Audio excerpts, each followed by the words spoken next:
그래서 올해 안에 우리가 3천만 명을 자유마을에 가입시켜야 돼요. 이거 듣고도 자유마을에 가입 안 하는 사람은 간첩이야. 한국에 살면 안 돼. 그런 인간들하고 대한민국은 같이 살 수가 없는 거예요. 북한은 쫓아가. 아멘이십니까? 이건 반드시 되게 돼 있어요. 아무리 빨갱이라도 들으면요, 아, 내가 속았구나. 내가 이재명한테 속았구나. 주한미군 철수하면 망하지 마죠. 이거는 반드시 돌아오게 돼 있어요.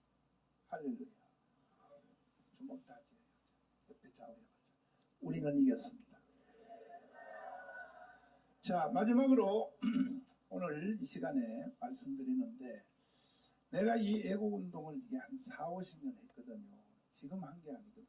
하는데 주로 이제 목사님들 청교도 영성을 위해서 목사님들을 모아서 실촌수양관에서 전국에 뭐 감민산 기도원 다니면서 목사님들을 수천 명 모아서 뭐 금남교에서는 2만 명 목사들을 모아놓고 계속 이게 성경 가르친다 하고 그걸 미끼로 던져놓고 계속 이게 애국운동을 했는데, 그날 어느 날 내가 낙심이 됐어.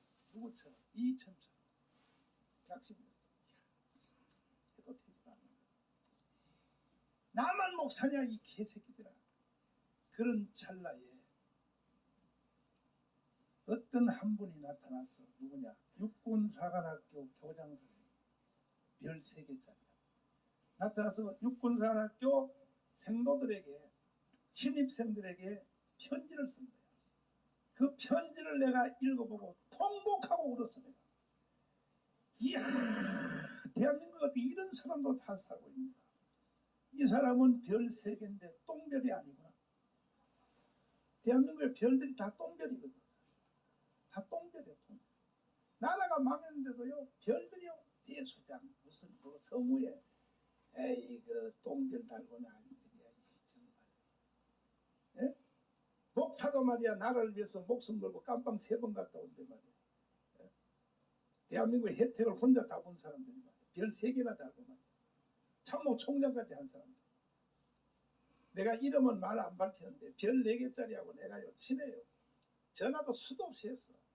얼마 전도 전화해서 그랬어. 장관님, 연설하러 좀 나오세요. 강원에. 목사님, 우리 딸이 와서 나한테 말하기를 절대 청강원 옆에 가지 말라고. 아빠, 우리라도 좀 살자. 우리라도 살지. 아빠가 청강원 때 가면 우리도 못 살아. 그래서 목사님 옆에 못 갑니다. 이래요. 별 4개짜리가. 잘 먹었잖아. 참모 총장 출신들 내 잘 알아요. 김진영 장로님 내 잘 알아요. 이필섭 장로님 잘 알아요. 내가 많은 대화 다 해봤어요. 하루는 10년 전에 벌써 이런 세상이 올 줄 알고, 그때 문재인도 대통령 되기 전에 노무현 때 내가 이필섭 장로님 찾아가서 그래서, 장로님, 나하고 둘이 혁명한다 합시다. 지금 군대에 있는 현역들 후배들 수경사하고 몇몇 딱 끌고 이 나라 엎어보시다 했더니, 목사님 절대 못합니다. 내 그때요, 아이고 이 별들 힘없구나. 나는 그때 이런 세상이 올 줄 알고요, 목숨을 끌고 하다 안 되면 총살당해 죽으면 그만이지 못 가려고 뭐 살아야 말이야. 근데요 이 장군들이요 뻘뻘 떨고 있더라고. 그래서 결국은 내 방법대로 해가지고 결국 우리는 정권교체를 했어요. 그 대신에 시간이 많이 지났어요. 시간이 많이 지났는데 그때 이필섭 장로님이 나한테 변명을 이렇게 했어. 목사님, 혁명을 할 수는 있습니다만은 하면 우리가 20년 전으로 후퇴를 한대. 왜? 혁명 정부로 세상을 바뀌었다 그러면 세계가 우리를 왕따 놓을 거라. 이 말을 가지고 나를 설득하는 거예요. 그래서 한 50%는 또 이해가 돼가지고 에이씨 때려쳐버려. 내가 혼자 해야겠다 강원에서. 이래서 이제 왔는데, 자 바로 그 주인공 그 편지를 한번 읽어보겠습니다. 자 한번 띄워주세요. 잘 보세요. 내가 이 편지를 듣고 통곡하게 울었다니까. 육군사관학교 현직 교장 선생님, 별 3개짜리가 이런 편지를 날렸어. 생도들에게 날렸어.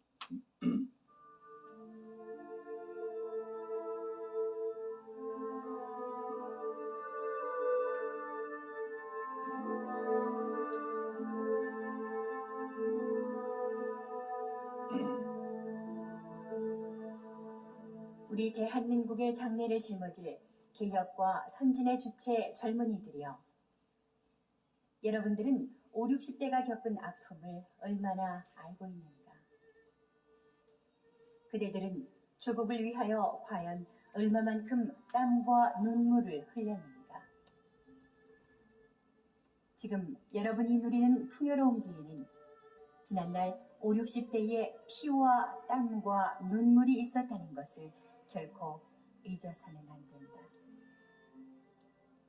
5.16 혁명 직후 한미 관계는 매우 어려웠으며 이를 해결하고자 박정희 최고회의 의장이 미국을 방문했으나 큰 성과를 이루지 못했다. 특히 필요한 원조를 얻는데 어려움이 있었다. 그 당시 한국에 돈을 빌려준 나라는 지구상 어디에도 없었다.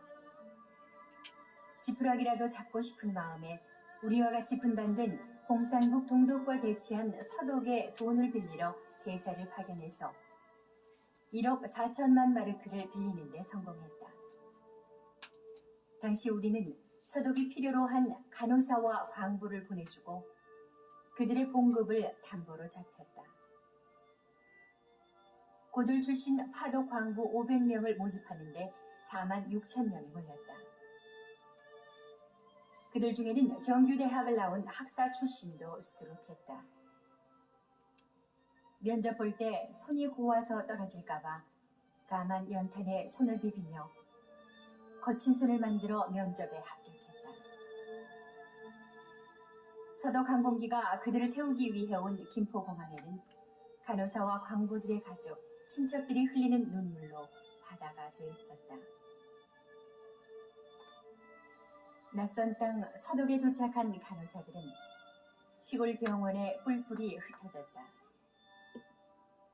말도 통하지 않은 여자 간호사들에게 처음 맡겨진 일은 병들어 죽은 사람의 시신을 닦는 일이었다.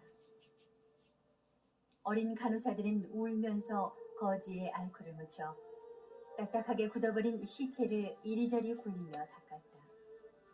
하루 종일 닦고 또 닦았다. 남자 광부들은 지하 1000m 이상의 깊은 땅 속에서 그 뜨거운 지혈을 받으며 열심히 일했다. 하루 8시간 일하는 서독 사람들에 비해 10몇 시간을 그 깊은 지하에서 석탄 캐는 광부 일을 했다. 서독 방송 신문들은 대단한 민족이라며 가난한 한국에서 온 여자 간호사와 남자 광부들에게 찬사를 보냈다. 세상에 어쩌면 저렇게 억척스럽게 일할 수 있을까 해서 붙여진 별명이 코리안 엔젤이라고 불렸다. 몇 년 뒤 서독 르비케 대통령의 초대로 박 대통령이 방문하게 됐다. 그때 우리에게 대통령 전용기는 상상할 수도 없어 미국의 노스웨스트 항공사와 전세기 계약을 체결했지만 쿠데타군에게 비행기를 빌려줄 수 없다는 미국 정부의 압력 때문에 그 계약은 일방적으로 취소됐다.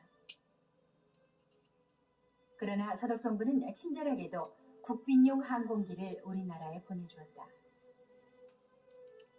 어렵게 서독에 도착한 박 대통령 일행을 거리의 시민들이 플랜카드를 들고 뜨겁게 환영해줬다. 코리안 간호사 만세, 코리안 광부 만세, 코리안 엔젤 만세. 영어를 할 줄 모르는 박 대통령은 창밖을 보며 감격에 겨워 땡큐 땡큐만을 반복해서 외쳤다. 서독에 도착한 박 대통령 일행은 리브케 대통령과 함께 광부들을 위로 격려하기 위해 탄광에 갔다. 고국의 대통령이 온다는 사실에 그들은 500여 명이 들어갈 수 있는 강당에 모여들었다.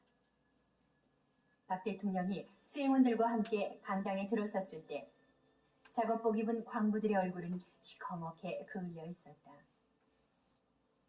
대통령이 연설이 있기에 앞서 우리나라 애국가가 흘러나왔을 때 이들은 목이 메어 애국가를 제대로 부를 수조차 없었다. 대통령이 연설을 했다. 단지 나라가 가난하다는 이유로 2억 마리 타국에 와서 땅속 1400m도 더 되는 곳에서 얼굴이 시커멓게 그을려가며 힘든 일을 하고 있는 제 나라 광부들을 보니 목이 메어 말이 잘 나오지 않았다. 우리 열심히 일합시다. 후손들을 위해서 열심히 일합시다. 열심히 합시다. 눈물에 잠긴 목소리로 박 대통령은 계속 일하자는 이 말을 반복했다. 가난한 나라 사람이기 때문에 이역만리 타국 땅 수천 미터 지하에 내려가 힘들게 고생하는 남자 광부들과 굳어버린 이방인의 시체를 닦으며 힘든 병원 일을 하고 있는 어린 여자 간호사들, 그리고 고국에서 배골고 있는 가난한 내 나라 국민들이 생각나서 더 이상 참지 못해 대통령은 눈물을 흘렸다. 대통령이란 귀한 신분도 잊은 채 소리내어 눈물을 흘리자 함께 자리하고 있는 광부와 간호사 모두 울면서 영부인 유경수 여사 앞으로 몰려나갔다. 어머니 어머니 하며 유교사의 옷을 잡고 울었고 그분의 옷이 찢어질 정도로 잡고 늘어졌다. 유교사도 함께 울면서 내 자식같이 한 명 한 명 껴안아주며 조금만 참으세요 라고 위로하고 있었다. 광부들은 르비케 대통령 앞에 큰절을 하며 울면서 고맙습니다. 고맙습니다. 한국을 도와주세요. 우리 대통령님을 도와주세요. 우리 모두 열심히 일하겠습니다. 무슨 일이든 하겠습니다를 수없이 반복했다. 르비케 대통령도 울고 있었다. 연설이 끝나고 강당에서 나오자 미처 그곳에 들어가지 못한 여러 광부들이 떠나는 박 대통령과 유경수 여사를 붙잡고 우릴 두고 어딜 가세요? 고향에 가고 싶어요. 부모님이 보고 싶어요. 하며 떠나는 박 대통령과 유교사를 놓아줄 줄 몰랐다. 호텔로 돌아가는 차에 올라탄 박 대통령은 계속 눈물을 흘렸다. 옆에 앉은 르비케 대통령은 손수건을 직접 주며 우리가 도와주겠습니다. 서도 국민들이 도와주겠습니다. 라고 심주 말했다. 서도 국회에서 연설하는 자리에서 박 대통령은 돈 좀 빌려주세요. 한국에 돈 좀 빌려주세요. 여러분들의 나라처럼 한국은 공산주의와 싸우고 있습니다. 한국이 공산주의자들과 대결에 이기려면 분명 경제를 일으켜야 합니다. 그 돈은 꼭 갚겠습니다. 저는 거짓말 할 줄 모릅니다. 우리 대한민국 국민들은 절대로 거짓말하지 않습니다. 공산주의자들을 이길 수 있도록 돈 좀 빌려주세요를 반복해서 말했다. 당시 한국은 자원도 돈도 없는 세계에서 가장 못 사는 나라였다. 유엔에 등록된 나라 수는 120여 개국. 당시 필리핀 국민 소득 170불, 태국 220불 등 이때 한국은 76불이었다. 우리 밑에는 달랑 인도만 있었다. 세계 120개 나라 중에 인도 다음으로 못 사는 나라가 바로 우리 한국이었다. 1964년 국민소득 100달러.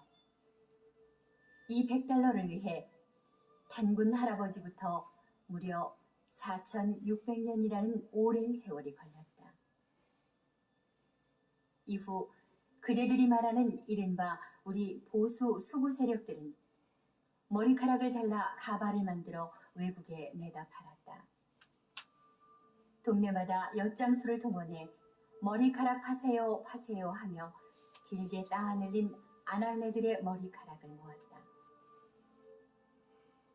시골에 나이 드신 분들은 서울 간 아들놈 학비 보태주려 머리카락을 잘랐고 먹고 살 쌀을 사기 위해 머리카락을 잘랐다.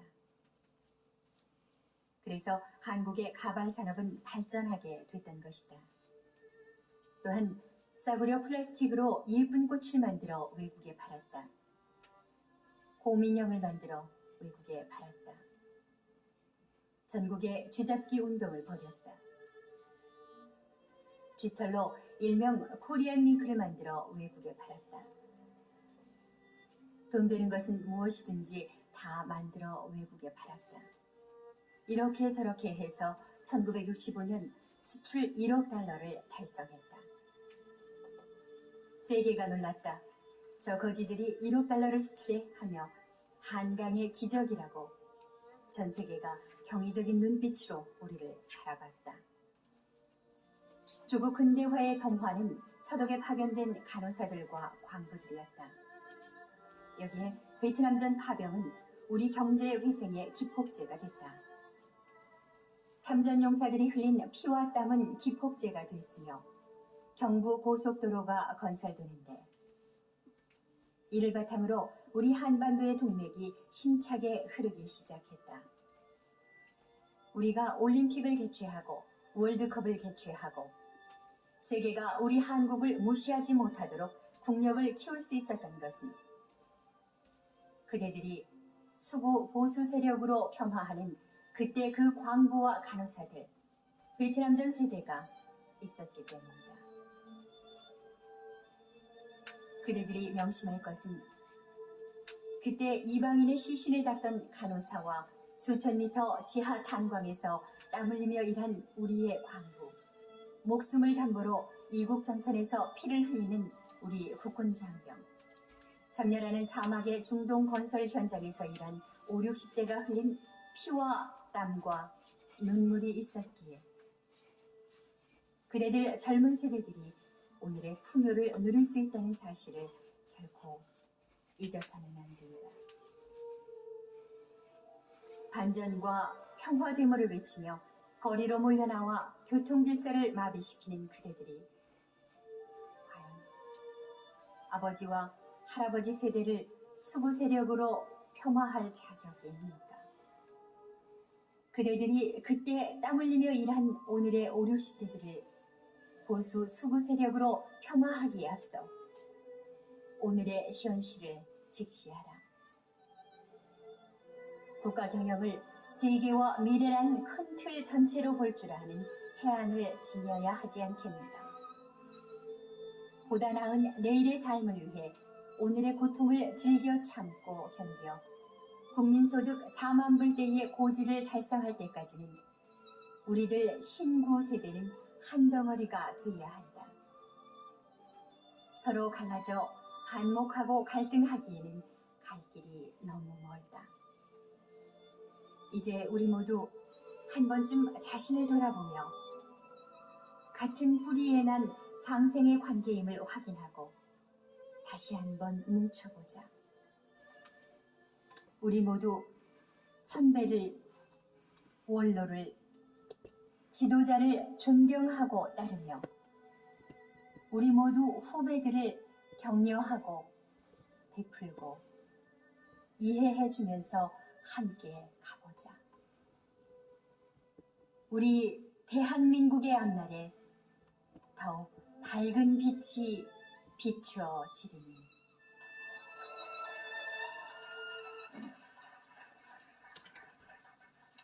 (2022년에) 제가 이것을 처음 접하고 박근혜 대통령을 만났습니다. 만나서 이걸 CD를 만들어서 내가 박근혜 대통령 그때 처음 만났어요. 드렸더니 꼭 요거 들어보시고 나한테 전화 한번 해주시고, 그러면 내가 5년 후에 내가 대통령 만들어줄 테니까. 그랬더니 그 다음날 전화가 왔어요. 박근혜 대통령이 이거 듣고 저녁에 울었다 그러더라고요. 그러면 내가 한 가지 부탁합시다. 다른 말 하지 말고 계속 서독 광부 간호사 얘기만 계속 하세요. 그러면 5년 후에 내가 반드시 대통령 만들어줍니다 하고, 내가 이 영상을, 이것을 CD를 10만 개를 찍었어요. 내가 애국운동을 요즘 한 게 아니니까요. 10만 개를 찍어서 전국에다 뿌렸어요. 꾸려서 나타난 결과가 뭐냐? 박근혜가 대통령이 된 거예요. 이명박 박근혜는 내가 대통령 만들었다니까. 누가 뭐래도 소용없어. 윤석열만 내가 대통령 만든 게 아니라니까. 그리고 이것이 결국 이 영상이 이 지금 글이 밑바닥으로 국민들에 흘러들어가서 국제시장 영화가 나오는 베이스가 된 거예요. 할렐루야. 하면 되는 거예요. 지금 다시 이걸 보니까 너무 새로운데 이것을 이제는 CD를 10만 개 찍을 필요도 없고 120대 유튜브에다 광고비 주고 이걸 계속 틀을 생각입니다. 온 국민들의 피 속에까지 이것이 젖어 들어가도록 전 국민의 99%는 다 이 속으로 들어와야 돼요. 좌파도 들어와야 돼요. 빨갱이도 들어와야 돼요. 동의하십니까? 그래서 오늘 이 시간에 바로 이 글을 쓰신 주인공을 이 자리에 모셨습니다. 박수로 모시겠습니다.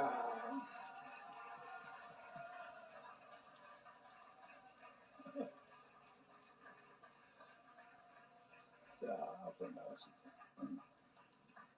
자, 이쪽을 가운데로 오시죠. 네. 가운데로 오시죠. 잠깐 내가 몇 가지 토크를 해보겠습니다. 별 3개 땄어요? 예. 이야. 김수열 대표는 1개도 못 땄는데. 이야. 근데 그때 육군사관학교 교장하셨죠? 네. 이런 글을 쓸 생각을 어떻게 하시게 되었습니까? 그 앞에 뭐 애들 여론조사 했더니 뭐. 예. 예. 제가 그 국방부 정보본부장 끝마치고 육군사학교 교장으로 네. 그해 네. 그 2003년도 네. 3월 5일에 부임을 했습니다. 네. 부임하자마자 참모들로부터 업무보고를 받습니다. 업무보고를.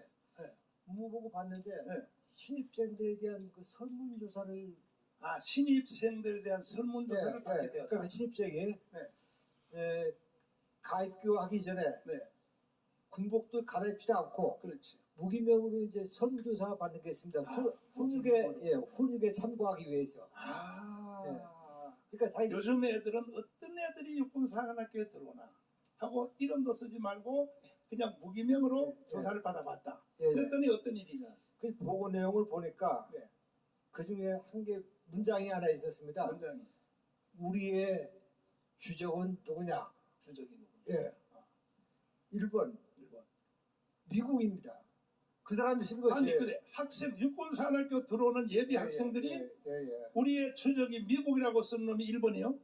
1번이 미국, 2번이 북한, 2번이 북한, 3번이 일본, 4번이 중국 이렇게 나왔습니다. 그거 보고서 저는 말이 안 나왔습니다. 예. 그래서 이제 그러면 야 이거 안 되겠다. 이게 어디서 나온 거냐고 추적을 보니까 그 다음에 이제 그 시간을 두고서 이제 훈육관들을 통해 가지고 이제 추적해 보니까 그 생도들이 중고등학교 때 선생님한테 배웠다는 겁니다. 그 선생님이 누구냐? 바로 전교조입니다. 이야. 그러니까 그래서 우리 교장 선생님이 이런 애들을 두고는 공부가 가쳐봐자 헛방이다. 그래서 이런 편지를 쓰시게 되죠. 예, 그래서 이제 제 느낀 것은 근본적으로 문제는 교육이 잘못된 겁니다. 가정교육부터 학교교육부터 사회교육부터 연관성인데 무너지고 교육이 지금 잘못되니까 이제 그 젊은 사관생도까지도 그런 점을 가지고 있는 겁니다. 그래서 시간을 두고서 이제 문제는 뭐냐? 가장 핵심은 교육이 잘못됐다. 특히 역사교육, 역사교육 중에도 우리의 그 근현대사, 우리 대한민국이 태어나고 오늘날 자사하게 된 그 역사 근현대사, 그 교육이 안 됐기 때문에 문제를 해가지고 이제 그걸 이제 고민하고 있었습니다. 그래서 이제 교육을 받아가지고 이것을 이제 전생들을 모아놓고 강당에서 이제 교육을 시켰습니다. 교육을 시켰는데 통상 군에서 보면 뭐 교장 들어온다고 하니까 이제 보고하고 그러는데 들어가자마자 보고 생략을 시켰습니다. 그리고 들어가기 전에 커피하고 음료수 캔 하나씩 따로서 다 들고 들어가라고 했습니다. 이야, 신세. 분위기를 좀 조용하게 하려고. 딱 들어가니까 보고 하고 그랬더니 보고 생냐 보고 하지 말라고 했거든요. 그 맛이라는 거죠. 그래서 이제 제가 이 단상에 올라가서 그 을지강당이라고 큰 강당이니까 전생도 내가 좀 여러분들에게 보여줄 것이 있다. 그래서 커피하고 음료수 마시면서 감상해라. 그리고 이제 발이 영상을 틀었어요. 영상을 틀어주니까 처음에는 그래도 좀 웅성웅성하더니 한 1분쯤 되니까 조용해지는 겁니다. 시간이 지날수록 조용해지고 한 5분쯤 지나니까 그 성도들이 주머니에서 손수를 꺼내가지고 눈물을 닦고 그래요. 예, 그래서 오늘 교육은 제대로 방향을 잡았구나. 그래서 이제 교육이 끝났습니다. 그날 저녁에 저한테 이메일이 엄청나게 폭주했습니다. 행도들이.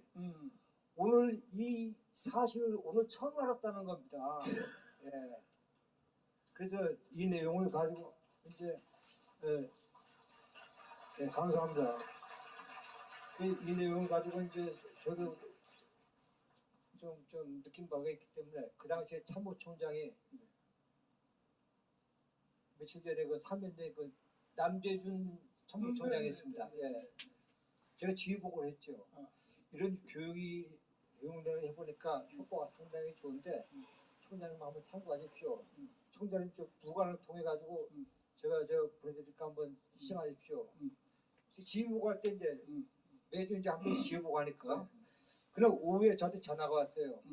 야 김충배 너무나 좋은 내용이다.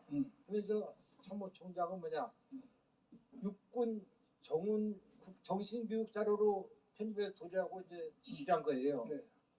그것이 조금 문제가 있었습니다. 그러니까 뭐냐 그때 노무현 정부 때거든요. 그러니까. 예, 노무현 정부 때니까 사실은 그게 아닌데도 조금 조심스러워가지고 이제 옆에서 조언을 한 겁니다.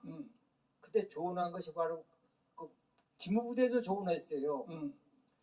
가만 보니까 총장도 일리가 있다. 그럼 뭐야 정신교육제로 자료로 안 만들더라도 훈련소하고 각 사단의 신변교육도 있지 않습니까? 그 병사들에게 전부 다 이거 보여줘라 해가지고 그때부터 전 장병에게 다 전파되기 시작했습니다. 그때 총장이 남재준 총장이었습니다. 자, 그래서 결국은 남재준 그 참모총장이 나중에 이 국정원장이 됐죠. 네, 그렇습니다. 그래서 국정원장에 가가지고 이걸 전 국민들에게 버틸려 하다가 결국은 태클이 걸려서 깜빵 갔죠. 결국 깜빵 갔죠. 그래서 이제 결국은 노무현, 문재인 이 두 정부를 거치면서 이런 운동에 앞장선 사람들은 무조건 감옥에 다 집어넣는 거예요. 정강원까지도. 우리 그 장모님은 깜빵 안 갔어요. 이걸 쓰고. 네, 제가 여기서 에피소드 좀 얘기하겠습니다. 이것이 제가 상도 교육 신 것이 2003년도 11월 초입니다. 그때 인터넷에 막 퍼져나갔습니다. 퍼져나갔는데 그 교육을 하기 전에 야, 이 교육을 생도들에게 교육을 시켜야 되냐 어떻게 되냐 하니까 참모하고 그 교수분들 원래 저 교수하고 같이 작성한 거거든요. 이게요. 그 철학과에 그 이태크 교수라고 있었는데 전석부관하고 저하고 있는데 그분들 한 얘기가 이거 교육하지 말라는 겁니다. 그 이유는 뭐냐? 이 박정희 대통령이 자꾸 나오고 하기 때문에 현 정부에서 싫어한다는 거죠. 미쳤어요. 예, 그래서 야 좋다. 그건 좋은데 이 내용이 젊은이들 생도들에게 필요한 내용이냐? 그러니까 꼭 필요하다는 겁니다. 그러면 교육 시키고 안 시키고는 나한테 맡겨. 내가 알아서 할 테니까 맡겨. 그러니까 교장 이심식 준비하려고 합니까? 이제 그런 소리 하는 겁니다. 그냥 야, 그거는 나한테 맡겨.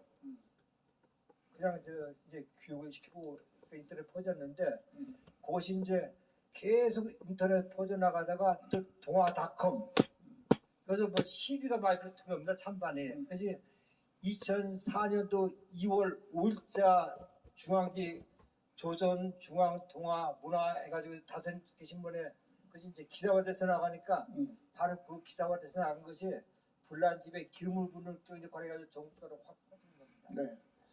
근데 결국은 이명박 박근혜 대통령 때도 이것을 결국은 확대 못 시켰단 말이야.